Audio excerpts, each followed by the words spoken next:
This is part 25 of our cry for help. This is the second time we're doing Part 26. it. Part 26, because Mario Tusco doesn't let us publish it.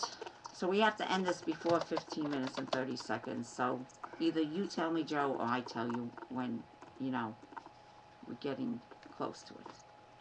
We're going to continue the story with Verizon.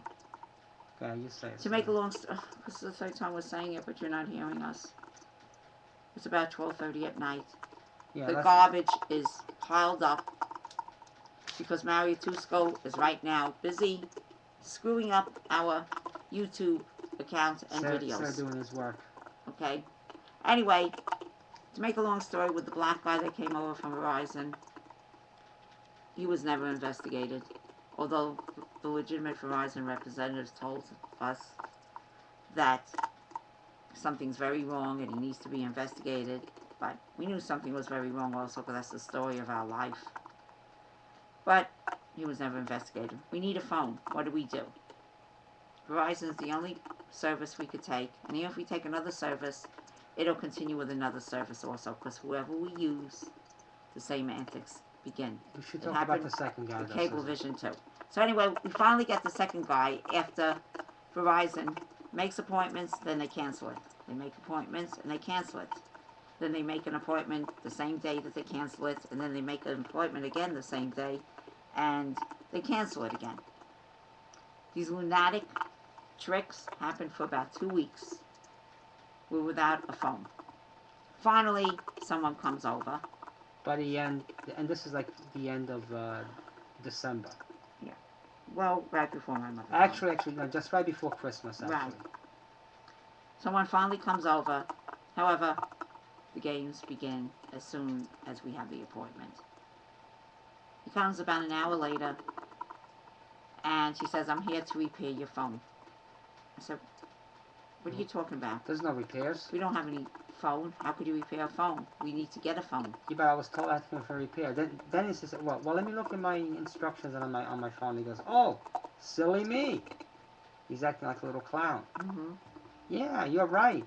It is an installation. Sorry about that.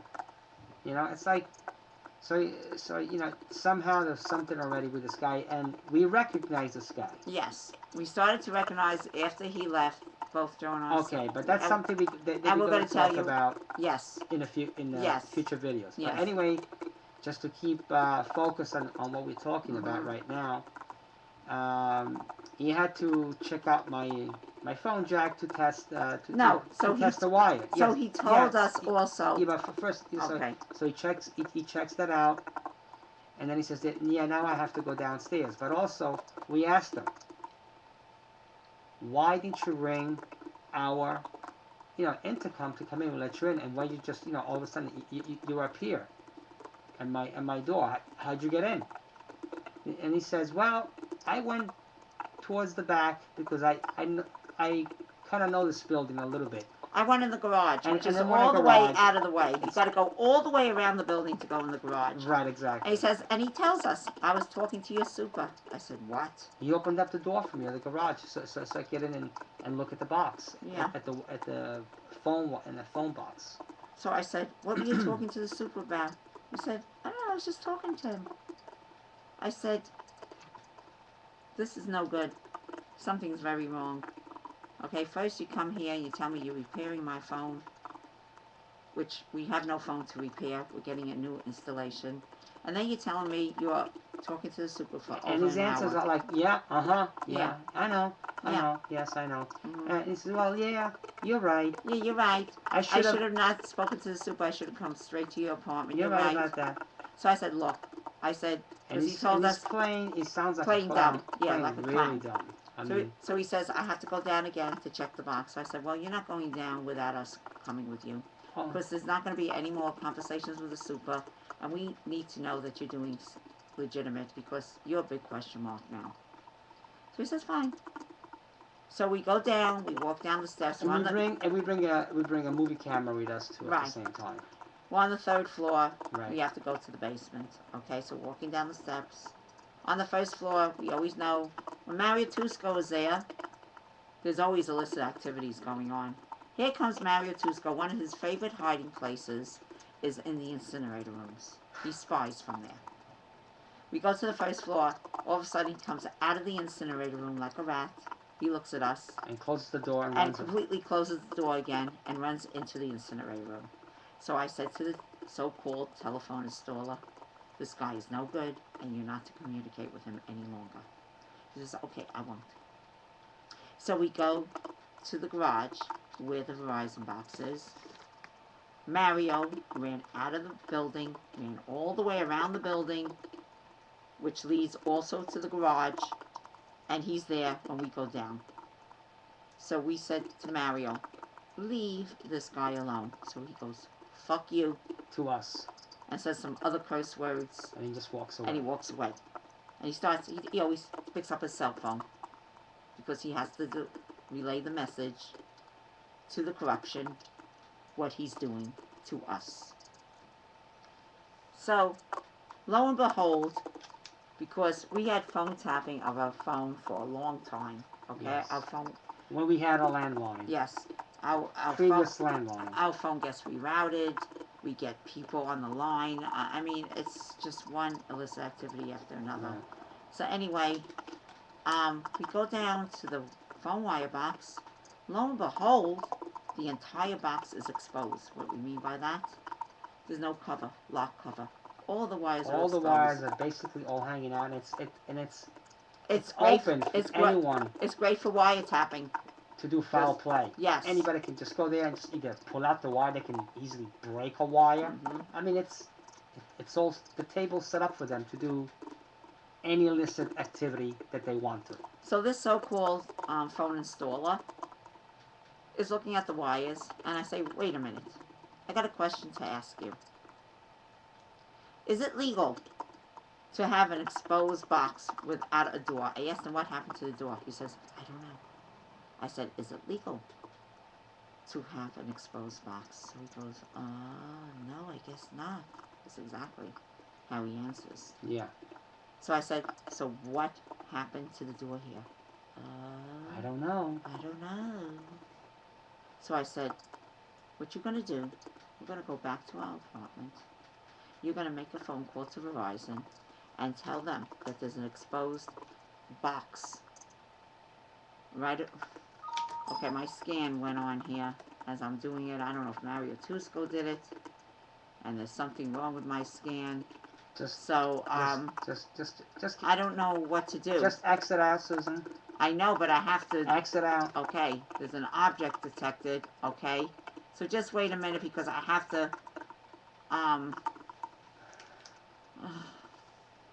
This is just great because I don't know what to do now. Exit out. Exit out, Susan. No, there's an object detective. Okay, for now. We'll take care of that after. Just I know, but I don't know. Okay, I'll exit out. Doesn't X out. Exit. Exit. It doesn't go off. See that? This is the new thing. Okay?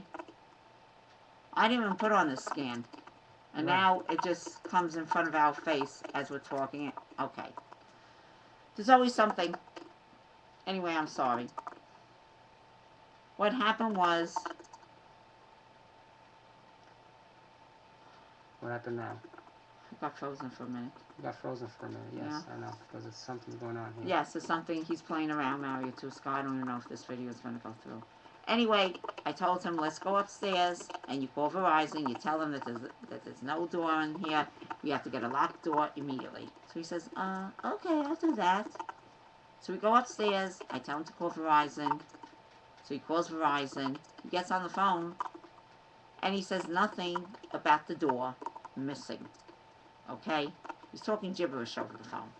So I said, will you please tell the person, the representative you're speaking to, that we need a door on? So he goes, you tell them. I said, no, I'm not going to tell them because they don't listen to me.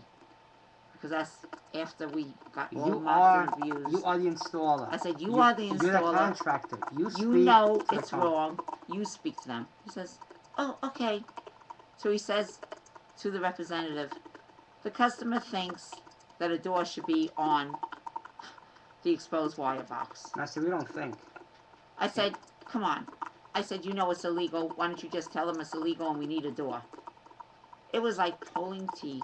Pharmacy. Yeah, yeah, yeah. They need a door. There's no door there. Yeah. Just like that. So And it was first, he was talking to a foreman at the time. So first, the foreman seemed like he was somewhat concerned.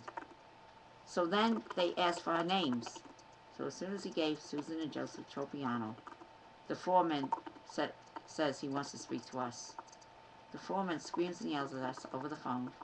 Are you accusing my installer that there's no door in there?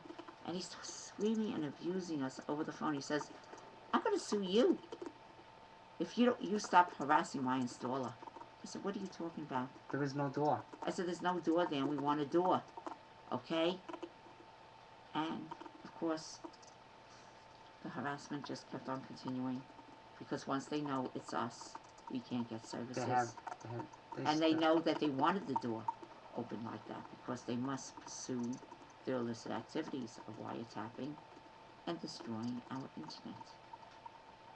So to make a long story short, okay, this installer never even gave us papers to sign after he finally... Bottom line, he does, he does hook up the phone. Yes. Okay. But he never, you know how you have to sign papers, like, He just walks away. He just walks away. We never signed any paper that the phone was installed. We never got a receipt. Nothing. And usually, Susan and I are very astute to this type of situation where you need to get a receipt for everything you do. It's just that. Yeah, and also Verizon. It's just the whole situation was very traumatizing. Yes. And after this so-called installer leaves, we think about it. We say, wait a minute. And we're also we didn't left, get a receipt for this. Nothing. And we're also left with the exposed box because the foreman was not cooperative at all. Everything was actually left open-ended. Yeah. Like, you're going to find out what's going to happen. He says, yes, well, I'm going to let my shop know about it. We'll let you know. Yeah. But they it never was let us know But anything. it was nothing confirmed. Nothing. Nothing. Nothing. And, of course, we never signed a receipt with him. And, of course, Verizon never asked for the receipt because it was all illicit activities. That wasn't even a Verizon installer. So from that point on, we were trying to get somebody else, and we trying to get the door. The door. Nobody in Verizon would listen to us. They said, yes, we'll get the door. It'll come next week. These illicit activities of not having a door on the box went on for about 2 months. Okay? Yeah. And meanwhile, we're getting our phone all screwed up. People are on it, because nothing is legitimate in our lives, okay? So anyway, to make a long story short, what happened, Joe? Yeah, we were talking about this installer, and we realized we know who this person is. Yeah. Okay? The only thing that was different about this person is that his hair was a different color when we saw him.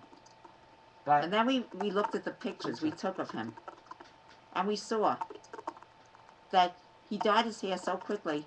He had one silver eyelash, because the person we knew had silver hair. He had one silver eyelash and one red eyelash, and he dyed his hair so quickly it was like silver and reddish hair. Okay? Took a good look of him. We realized exactly who he was. Just how he spoke and by his mannerism. Mm-hmm. So he was a person that we saw in Vermont. Actually, it was in New Hampshire. New Hampshire, you're right. Well, we went to this town in New Hampshire, which is like right on the border of Vermont. Mm-hmm. And this is where we saw him. This was a setup situation. We were in Walmart. Walmart is like a discount department store. Okay? Yeah. Well, for people that don't know about Walmart. Don't know Walmart. In America, they do know what it is. But so we were in Walmart. Right. And there was a man sitting on the floor in the shelves. Inside the shelves. And he had a disarray. All the shelves, all the boxes were all over the place. And he but, was. But anyway, we're going to continue this very soon. Yes, because we want to end this now.